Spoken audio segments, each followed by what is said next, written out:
ദിവസം ഉമ്മാന്റെ ഡ്രസ്സ് അലക്കി കൊടുത്തിട്ടുള്ളൂ. ഞാനൊരിക്കൽ എന്റെ മകനെ കൊണ്ട് ചെയ്തു, ചെറുപ്പത്തിലേ ശീലിപ്പിച്ചു. ഞാൻ ഉമ്മാനെ കൊണ്ട് വസ്ത്രം അലപ്പിക്കാൻ പാടില്ല, അത് അപകടമാണ്. നിന്റെ ഡ്രസ്സ് നീ അലക്ക, നീ ക്രിക്കറ്റ് കളിക്കാൻ പോകണു, ഓടുന്നു, ഇതൊക്കെ ചെയ്യുന്ന എനക്കെന്താ 4 കുപ്പായാൾക്ക് എത്ര പ്രയാസം. അപ്പൊ എന്നോട് ആ പറ്റി ഞാൻ അലക്കിക്കോളാം. ഓൻ്റെ ഡ്രസ്സ് ചെറുപ്പത്തിലേ അലക്കി ഉമ്മാനെ കൊണ്ട് അലക്കിച്ചു. പിന്നെ ഓനൊരു ഹയാ, ഒരു ലജ്ജയായി. ഉമ്മാനെ കൊണ്ട് ഇതൊക്കെ ചെയ്യിപ്പിക്കുക എന്ന് പറഞ്ഞാൽ ചെറുപ്പത്തിലത് ശീലിപ്പിച്ചുകൊണ്ട് മതി. ഒരു ദിവസം ഭാര്യന്റെ കുറെ ഡ്രസ്സ് അലക്കാണ്ടായി. അവള് റമദാൻ അടുത്ത് വരുമ്പോൾ നമ്മളോട് ഒരു ക്ലീൻ ചെയ്യൽ, ജനവാതിലും വാതിലൊക്കെ അടക്കി തോത്തുമ്പോ ഇവളിങ്ങനെ അടച്ചു പറഞ്ഞ് കുറെ അലക്കാനുണ്ട് എന്നൊക്കെ കല്ലുമ്പോ അലക്കണം.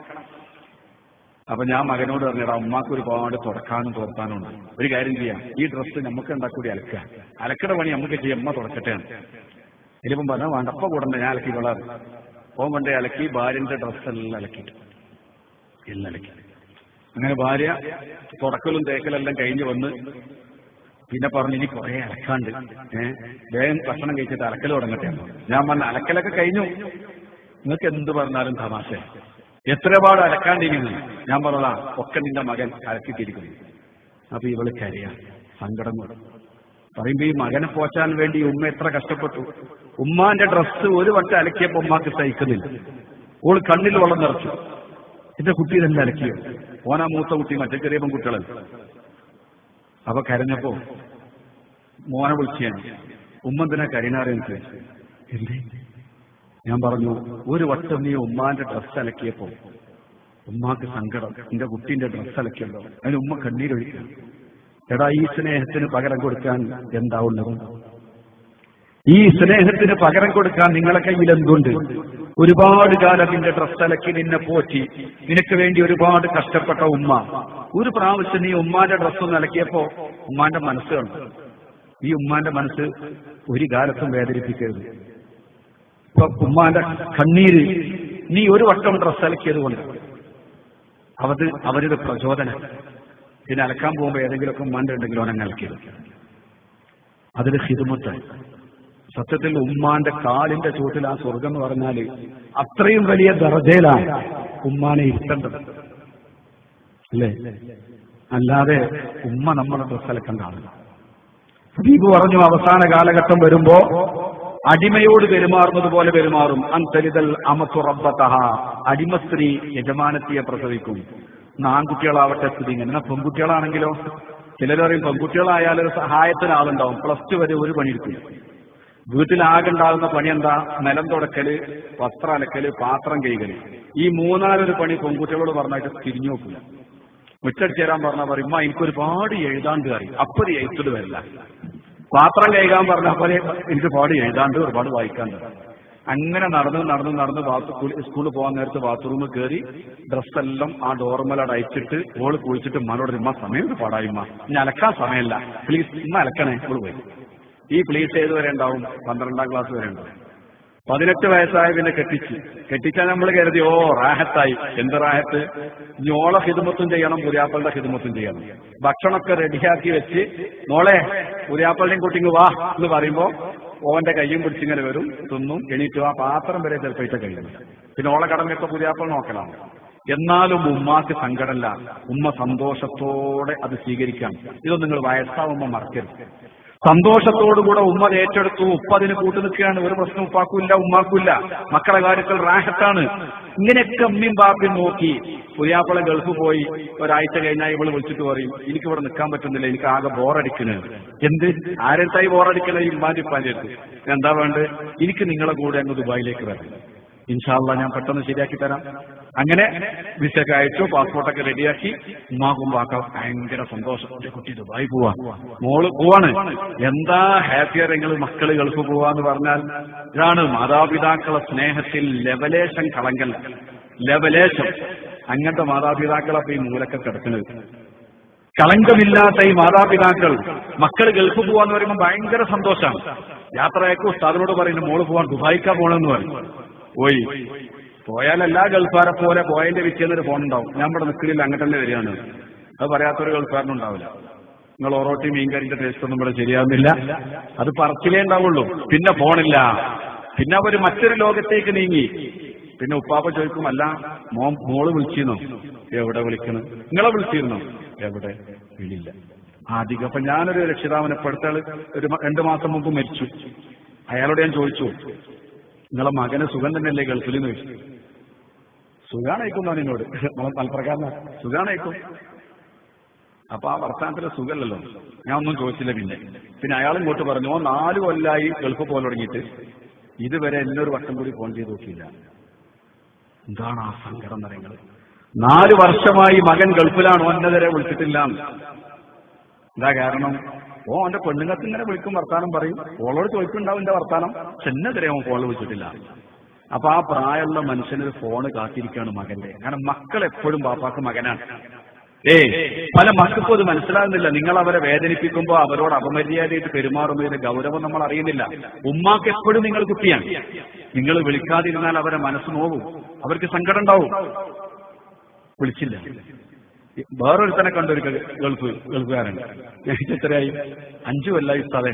സുബ്ഹാനല്ലാഹ്, പഹയ 5 കൊല്ലായിട്ട് ഗൾഫിലോ, നാട്ടിൽ പോവാതെ. അപ്പൊ പറഞ്ഞു, അതിന് ഭാര്യ മക്കളൊക്കെ എന്റെ കൂടെ ഉസ്താദാണ്. ഓഹോ, അത് ശരി, അതാ 5 കൊല്ലോ. അപ്പൊ ഉമ്മയും പാപ്പയോടെ അത് നാട്ടിലാ. ഉമ്മാനും പാപ്പാനും 5 കൊല്ലം ആ മുഖം കണ്ടില്ലെങ്കിൽ ഇവനൊരു കൂസലുമില്ല. ഉമ്മാനെക്കാട്ടി ചൊറുക്കുള്ള ഒരു പെണ്ണിനെ കിട്ടിയപ്പോ, അതാണ് ഈ ഭൗതിക ചിന്ത നമ്മുടെ കൽബിലേക്ക് കയറിയ പിന്നെ അതല്ലേ ഉണ്ടാവും. ഉമ്മാനേക്കാൾ ചൊറുക്കുള്ള പെണ്ണുണ്ടായ പിന്നെ ഉമ്മാനെ കണ്ട ആവശ്യമില്ലല്ലോ. അപ്പൊ 5 കൊല്ലം അതിലപ്പുറം ഗൾഫ് നിൽക്കാൻ പ്രയാസമല്ല, ഭാര്യ മക്കളും കൂടെ ഉണ്ടെങ്കിൽ. മൻ ഫല്ലല സൗജതഹു വലാ ഉമ്മിഹി ഫഅലൈഹി ലഅനത്തുല്ലാഹ് ലാ യുഖ്ബലു മിൻഹു സർഫുൻ വലാ അദൽ ശഫീഉനാ റസൂലുള്ളാഹ്. മൻ ഫല്ലല സൗജതഹു വലാ ഉമ്മിഹി, ഉമ്മാനേക്കാൾ വല്ലവനും ഭാര്യയ്ക്ക് സ്ഥാനം കൊടുത്താൽ, ഉമ്മയേക്കാൾ ഒരു പദവി ഭാര്യയ്ക്ക് കൊടുത്തു കഴിഞ്ഞാൽ, ഫഅലൈഹി ലഅനത്തുല്ലാഹ്, അവന്റെ മേൽ അല്ലാഹുവിന്റെ ശാപമുണ്ട്. ലാ യുഖ്ബലു മിൻഹു അദ്ലുൻ വലാ സർഫുൻ, ഫർളോ സുന്നത്തോ ആയ ഒരൊറ്റ കർമ്മവും അവന്റെ ഭാഗത്തുനിന്ന് സ്വീകരിക്കയില്ല. നബിയുനാ റസൂലുള്ളാഹ്. ഉമ്മാനേക്കാൾ മഹത്വം, ഉമ്മാനേക്കാൾ ഒരു പ്രത്യേക സ്നേഹം ഭാര്യയ്ക്ക് കൊടുത്താൽ അവന് അള്ളാന്റെ ശാപമുണ്ടെന്നും അവന്റെ ഫർളും സുന്നത്തുമായ ഒരു കർമ്മവും അള്ളാഹു സ്വീകരിക്കൂല. ഇതാണ് ദീന്. റസൂലുള്ളാഹി സ്വല്ലല്ലാഹു അലൈഹി വസല്ലമ തങ്ങൾ പറഞ്ഞതാണ് ദീന്, അള്ളാഹ് സ്വീകരിക്കൂല. അപ്പൊ ഞാൻ പറഞ്ഞുകൊണ്ടുവരുന്നത്, ഇവള് പറഞ്ഞു എനിക്ക് ഗൾഫ് പോകണം, ഇവിടെ ബോറടിക്കണം. അങ്ങനെ ഈ പുതിയാപ്പളുടെ അടുത്തേക്ക് പോവാണ്. പോയി കഴിഞ്ഞിട്ട് ഫോണില്ല. കുറെ കാലം കഴിഞ്ഞു പിന്നെ വിളിയൊക്കെ നിന്ന്, കുറെ വിളിക്കാനാ പിന്നെയാണ് മടുക്കും, വിളിയില്ല. ഇവിടെ എന്റെ കുട്ടി എന്നെങ്കിലും ബാപ്പിയും കഴിയും. എന്ത് വിളി വളരെ അപൂർവം ചില സമയത്തുണ്ട്. ഇനി വിളിക്കുന്ന ഒരു സമയമുണ്ട്, എപ്പോഴറിയാം? ഓക്കെ, 8 മാസം ആവുമ്പോ വിളിക്കും. ഇനി നമ്മൾ അടിമപ്പെടിനെ കിട്ടണം. അന്തലിതൽ അമത്തു റബ്ബത്തഹ, അടിമസ്ത്രീ യജമാനത്തിയെ പെട്ടു. അങ്ങനെ തന്നെ അതിന്റെ അർത്ഥം. അന്തലിതൽ അമത്തു, അടിമപ്പെണ്ണ് പ്രസവിക്കലാണ്. റബ്ബത്തഹ, അവളെ യജമാനത്തിയെ. റബ്ബത്ത് യജമാനത്തിക്ക് ഗർഭായി. നീ ആളുകളുടെ ഹിദമത്തിന് ഉമ്മാക്ക് ലേശം കൂടി ആരോഗ്യം ബാക്കിയുണ്ട്, അങ്ങോട്ട് കൊണ്ടുപോകും. അവിടെയും പരമാവധി ഉമ്മാനെ ഉപയോഗപ്പെടുത്തുക. എല്ലാ മക്കളെ പറ്റിയല്ല, എല്ലാ അമ്മാനെ പറ്റിയല്ല നമ്മൾ ചർച്ച. അങ്ങനെ ചിലരുണ്ട്. എന്നിട്ട് 8ാമത്തെ മാസത്തിൽ ഉമ്മ എന്തേ മോളെ, ഉമ്മാക്ക് ദുബായി കാണണ്ടേ? എന്താ മോളെ ഇപ്പൊ അങ്ങനെ ചോദ്യം? ഉമ്മ ഇതുവരെ വിമാനം കയറിയില്ലല്ലോ. എന്താ മോളെ ഇപ്പൊ നീ അങ്ങനെയെല്ലാം പറയുന്നു? ഉമ്മ ബുർജ് ഖലീഫ കണ്ടിട്ടില്ലല്ലോ. അതെന്തെന്നാ സാധനം? ഇതിനെങ്ങനെ ആശ വെപ്പിച്ചു. അപ്പം മോള് പറയാ, പുതിയാപ്പൾക്ക് നിങ്ങളൊന്നും അങ്ങോട്ട് കൊണ്ടുപോകാനൊരാഗ്രഹം. ബുർജ് ഖലീഫ ദുബായി കണ്ടാ ലോകം കണ്ടുമ്മ. ദുബായി കാണാത്തോ ലോകം കണ്ടിട്ടില്ല. മോളെന്താ ഇങ്ങനെയല്ല സംസാരിക്കുന്നത്? മോൾ ആകെ മാറിപ്പോയല്ലോ. അല്ല, അടുത്ത ദിവസം ഒരു മമ്മ ഇങ്ങോട്ട് വരണം എന്നാണ്. അപ്പൊ ഇനി നമ്മൾ ഉപ്പേ അത് കുറച്ചു കാലല്ല അമ്മ. അങ്ങനെ മൂപ്പര് ഇസാംസ്കാരം കഴിഞ്ഞ് വന്നപ്പോ മോള് പറഞ്ഞു, മോള് വിളിച്ചിരുന്നു. എന്നിട്ട് എന്നെ ദുബായിക്ക് കൊണ്ടുപോയിട്ട് അവർക്ക് ഭയങ്കര സങ്കടം. ഞാൻ ബുർജ് ഖലീഫ കണ്ടില്ല, വിമാനം കയറിയില്ല, ദുബായി കണ്ടില്ല. മോളും നിൽക്കാൻ വിടുന്നില്ല. നിങ്ങളെ വാശി പറഞ്ഞാൽ. ഓഹോ. അപ്പൊ ഇയാൾ ചോദിച്ചു, നീ പോയാല് എനിക്കാരാള്, നീ വയസ്സായിട്ട് ഒരു കട്ടൻ ചായ കുടിച്ചാൽ റാഹത്താവണമെങ്കിൽ നിന്റെ കൈകൊണ്ട് കിട്ടണം. അങ്ങനെയല്ലേ ശീലായത്. പിന്നെ അയാളൊന്ന് ഒന്നുകൂടി ആലോചിച്ചിട്ട് പറഞ്ഞൊരു കാര്യം ചെയ്യും, നിനക്കൊരു ചാൻസ് കിട്ടിയതല്ലേ, നീ പോലും ഇൻഷാ അല്ലാഹ്. അങ്ങനെ സമ്മതം കൊടുത്തു. അതാ പോണം. ദുബായി വന്നിറങ്ങി. ഈ പെണ്ണും പുതിയാപ്പിളയും ഒന്ന് കൂട്ടിക്കൊണ്ടുപോ. ഇതാട്ടോ ദുബായി. ഞാൻ എങ്ങോട്ടാ കൊണ്ടുപോകുന്നത്? നേരെ ഫ്ളാറ്റിലേക്ക് കയറി. എന്താ പണി? ഫ്ളാറ്റിൽ കയറി കഴിഞ്ഞാൽ അമ്മക്ക് എന്താ പണി? പഴയ അടിമപ്പെണ്ണിന്റെ പണി. അന്തലിതല്ല അമത്തു. അമത്ത് പ്രസവിച്ചു, യജമാനത്തിക്ക് ഭക്ഷണം ഉണ്ടാക്കുന്നു, വെള്ളം ഉണ്ടാക്കി കൊടുക്കുന്നു, കുളിക്കാൻ വെള്ളം ചൂടാക്കി കൊടുക്കുന്നു, എല്ലാ ഹിദ്മത്തും ചെയ്ത് ഉമ്മയായി. അങ്ങനെ അവള് പ്രസവിച്ചപ്പോ എന്തായി? കുഞ്ഞിനെ കുളിപ്പിക്കലും, ഇവളെ കുളിപ്പിച്ചു, ഇവളെ പോറ്റി, ഇവളെത്ര വലുപ്പാക്കി. ഇനി ഓളെ കുഞ്ഞിനെ ആരെന്നെ ഈ ഉമ്മന്നെയാണ്. എവിടെയാണ് ഈ ഉമ്മാന്റെ സ്നേഹം പകരം വെക്കുക? ഇവൾക്ക് വേണ്ടി ഒരുപാട് ഉറക്കൊഴിച്ച മാതാവ് ഇനി അവളെ കുഞ്ഞിന് വേണ്ടിയും ഉറക്കൊഴിക്കുകയാണ്. അവള് പറയും, മോൾ ഉറങ്ങിക്കോ, കുഞ്ഞിന്റെ അടുത്ത് കിടക്കട്ടെ, ഞാൻ നോക്കാം.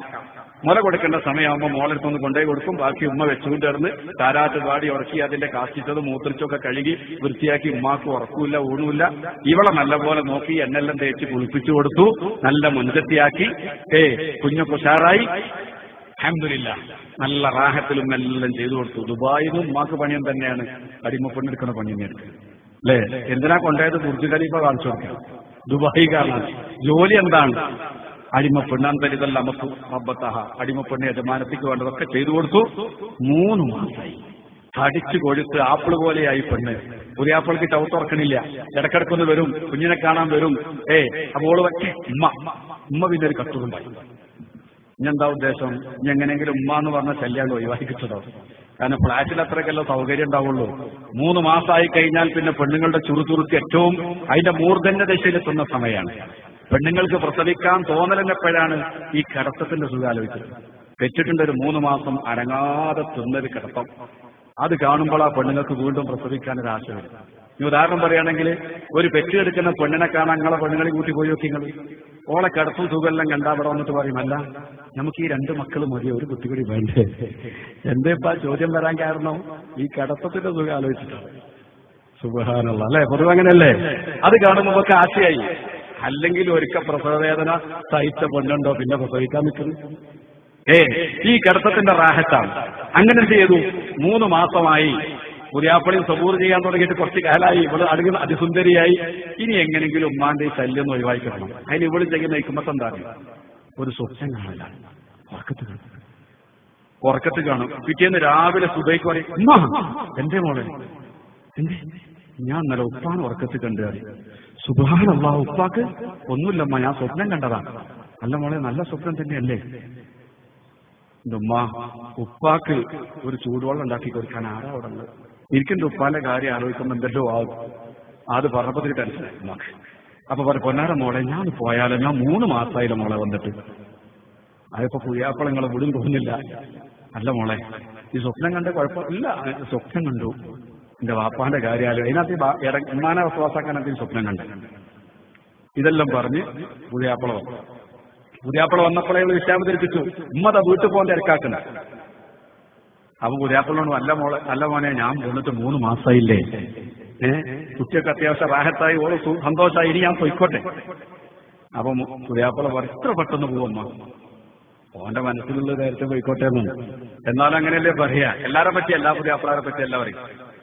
അങ്ങനെ ഇവൻ പറയാണ്, ഉമ്മ അങ്ങനെ വെറുതെ പോണ്ട, ഒരു സാധനം വാങ്ങിട്ട് പോകും. 3 മാസം തന്നല്ലേ അടിമപ്പെണ്ണ്. എന്നിട്ട് എവിടുക്കാ കൊണ്ടുപോകാന്നറിയോ? ഈ തടിച്ച പെണ്ണും ഇവനും കൂടി ഉമ്മാനെ നറുക്കിരുത്തി കൊണ്ടുപോകാൻ എങ്ങട്ടാറ്? ഗൾഫിലുണ്ട് ഒരു കട, കുല്ലു ഷൈഇൻ റിയാലേ, എന്തെടുത്താലും 2 റുപ്യ. എന്നിട്ട് പറയും, വേണ്ടത് എടുത്തോളി, എന്ത് നോക്കണ്ട, പൈസ ഒന്നും നോക്കണ്ട, വേണ്ട എടുത്തോളൂ. എന്നിട്ട് ഈ സാധുവിന് കുറെ സോപ്പ്, കുറെ മുരിമ കൊടുക്കുന്ന സാധനം, ഇങ്ങനത്തെ കുറെ പാത്രം അരക്കണവും കഴിയണം, അതൊക്കെ വലിയ പാക്കറ്റായിരിക്കും. ഇങ്ങനെ കുറെ സാധനം വാങ്ങി കെട്ടാക്കി അതിനോട്ട് കിട്ടും. എന്തേ കിട്ടിയേ?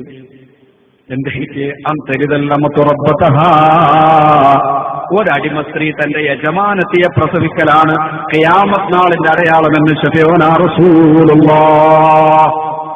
മാതാപിതാക്കളോട് ഒരടിമകളോടെന്ന പോലെ പെരുമാറും എന്ന് പറഞ്ഞാൽ, മക്കളുടെ സുഖത്തിനും സൗകര്യത്തിനുമുള്ള ഒരു ചവിട്ടുപടി, ഒരു കാവൽക്കാരി എന്നതിൽ കവിഞ്ഞൊരു പദവി മാതാപിതാക്കൾക്ക് കൊടുക്കാത്ത ഒരു കാലഘട്ടം വന്നാൽ അത് ഖിയാമത്ത് നാളിന്റെ അടയാളമാണെന്ന് ശഫീഉനാ റസൂലുള്ളാഹ്. അപ്പൊ ഞാൻ പറഞ്ഞത് ദീന് അതാണ്. ദീന്, മാതാപിതാക്കൾ, തലമുതിർന്ന ആളുകൾ, ഉസ്താദന്മാര്, അവരോടൊക്കെ വലിയ ആദരവ്, ബഹുമാനം വേണം. അതിലെന്തെങ്കിലും ഒരു കുറവ് വന്നാൽ ആ മനുഷ്യൻ നിസ്കരിച്ചിട്ടോ നോമ്പോറ്റിട്ടോ ഒന്നും കാര്യമില്ല. അതാണ് ദീന്. പണ്ടേ പഠിച്ച ദീൻ അതാണ്, ഇപ്പോഴും അതിന്. മനസ്സിലായില്ലേ? ചിലർക്ക് അങ്ങനെയല്ലല്ലോ. ഓന് പ്രത്യേക ആശയങ്ങൾ തലേ കയറിയ പിന്നെന്ത് വാപ്പ അനങ്ങാതക്ക്, ഉമ്മ അനങ്ങാതക്ക് എന്നൊക്കെ പറയാം. ഇതൊന്നും ദീനല്ല. അള്ളാഹു നമ്മളെ കാക്കട്ടെ. ഇനി മറ്റൊരു കാര്യം,